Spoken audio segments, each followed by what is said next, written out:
through the motions, just moving things over here and moving things over here and moving things over here and moving things over here with different standards of accomplishment.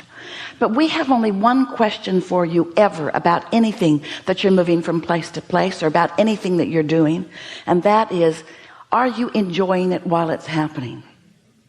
Because we want to bring your attention to the most practical effort or action or use of your time that you might accomplish. We want to bring your attention to how you can utilize the very same energy that creates worlds, how you can allow it to flow through your consciousness toward your objects of attention for greatest, not just effectiveness, that's wonderful, but for greatest satisfaction for you.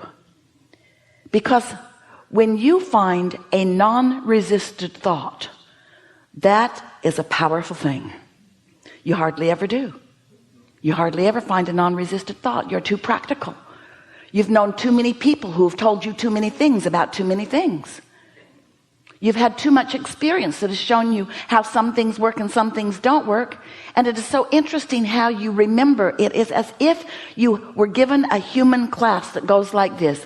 Others have been here before you and they have struggled. And if you will sign up with them, they will teach you all the ways that they have struggled, so that you can focus upon the struggle that they have all had, so that you too can have that struggle.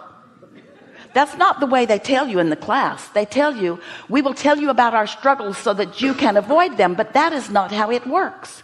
Because this is a universe of attraction, not a universe of exclusion. When you see something you want and say yes to it, you offer a vibration about it and you summon it to you. But when you see something that you don't want and you shout no at it, you offer a vibration that calls it to you. There is no such thing as no, go away from me in this universe of attraction. It's all your attention to it summons it. And so that's why our wish for you is that you could begin to practice the art of getting general enough. You might call it vague enough. We call it distance enough, or far enough away from, or less practical. We call it standing back far enough from it that the details that trouble you are out of your view, while the advantages that it could offer you are in your view. Because a distant thought that gives you no negative emotion is a powerful thought that is improving your future experience. But a specific practical thought that has you worried and staying up at night is a thought that doesn't have any advantage to you, but you think it does because you're digging into something. Esther bought a big house that sits on a hill in Utah. It's sort of in the ski area. Big house, and it has big things on top of it.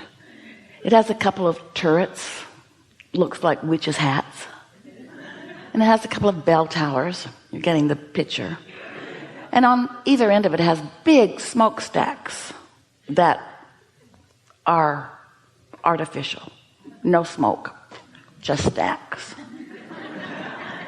And the smokestacks on one end of the house, they were never supported properly inside the structure of the house. And so they are blowing in the wind a little bit and causing a little structural damage to the roof a little bit and causing a little leak. And Esther has been thinking about them, but not very much until now. It is a sort of critical thing. So she called some people and they came and looked at it and they said, yikes.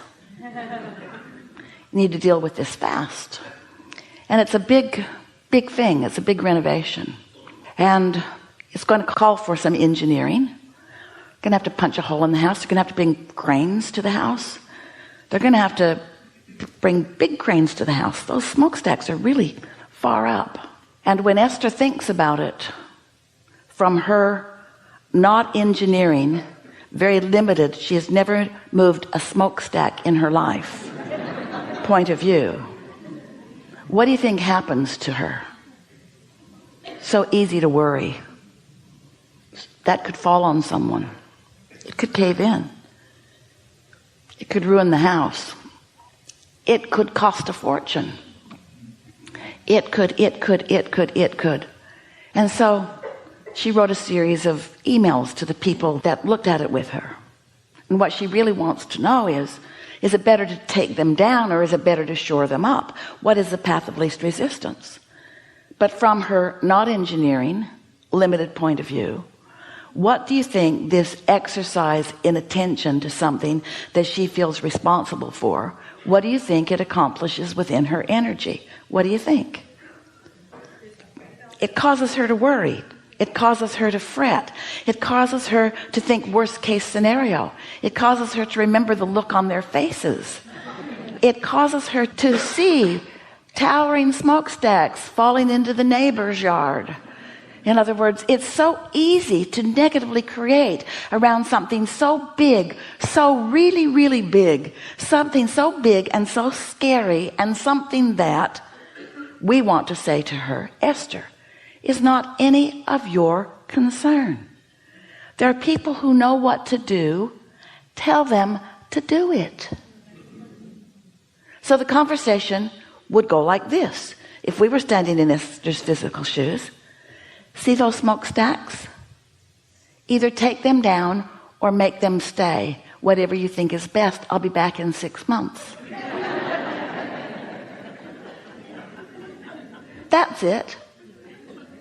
And then if Esther ever thinks of the house, she should think of the house as whole and beautiful and well, not smokestacks falling. You see what we're getting at? Something has made you and Esther believe that it's your job to get in the middle of everything, even things you don't understand. And you know what? Oh, we love you so much. You don't understand hardly anything. You don't understand the law of attraction. You don't understand electricity. You know how to flip the switches. That's about it. Even those who have harnessed it don't understand it. You don't understand the inner workings of your bodies. Your doctors don't either. You don't understand how consciousness flows.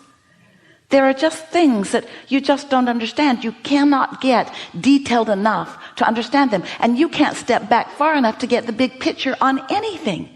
And yet somehow you've assigned yourself the responsibility of knowing everything about everything. And then you come away from event after event feeling not up to the task. And you know what?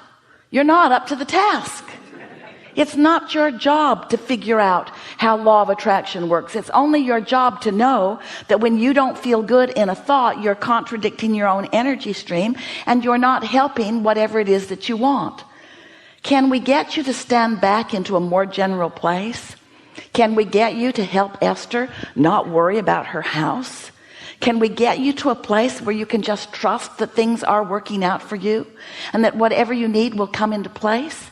And can we convince you that if you will trust that, if you will know that, and if you will practice lighter feeling thoughts, less intense feeling thoughts, if you can train yourself away from worry and into fun, and then you want to shout, Abraham, that's where I started out. I knew I was right when I explained that to my mother. When I said, I don't want to do that. And she said, well, there's plenty of things you don't want to do that you're going to have to do. No. When you do things you don't want to do, you set up a cross current of vibration within you, and you don't let the energy that creates worlds assist you in the way that it can if you'll be more light and easy about things. If we can convince you to take a more general view of things. But why is that hard for you? Well, we know some of the reasons. Some of the reasons are because you have wanted to excel, and so you've needed to compare yourself to others, and the others seem really busy, so you think you maybe should too. The others are measuring themselves against each other, and so you think you should too. But you're not factoring in the intentions that you were born with, the energy that creates worlds. You're not factoring in how open your valve is. You're not factoring in how clear your desire is. You're not factoring in how much introduction of resistance that you've got going on right here and right now. So this is sort of an orientation, a reorientation about who you are. We would like to convince you that you are so worthy that everything that you want can and is flowing to you. But your worry is what's holding it up. Or your measurement of you against others is what's holding it up. Your doubt, your fear. Now that doubt and that fear, that anxiety, all those things that are emotions, those emotions are just indicators of your resistance. But if you will start paying attention, you see, if you are able to quiet your mind like you do in meditation, or if you are able to just let your mind wander into good feeling places like you do in daydreaming, if you are able to allow your vibrational frequency to rise because you're not doing that thing you do that holds it into a resistant place, then things that you want begin occurring to you, and you get to be in on the hands-on movement and inspiration that looks like it's moving things along. We would like to say to you in very bold and blunt terms, and maybe a little loud, because that's how Esther often interprets our bold and blunt things. She speaks them loudly. Your action doesn't mean diddly squat. Your action is the way you enjoy the energy that you've lined up through your thought. And if we can convince you to do more daydreaming and less working hard at things, if we can show you how to get out ahead of things by letting the energy that creates worlds do all the groundwork so that you just get to follow the pattern and enjoy watching it come together,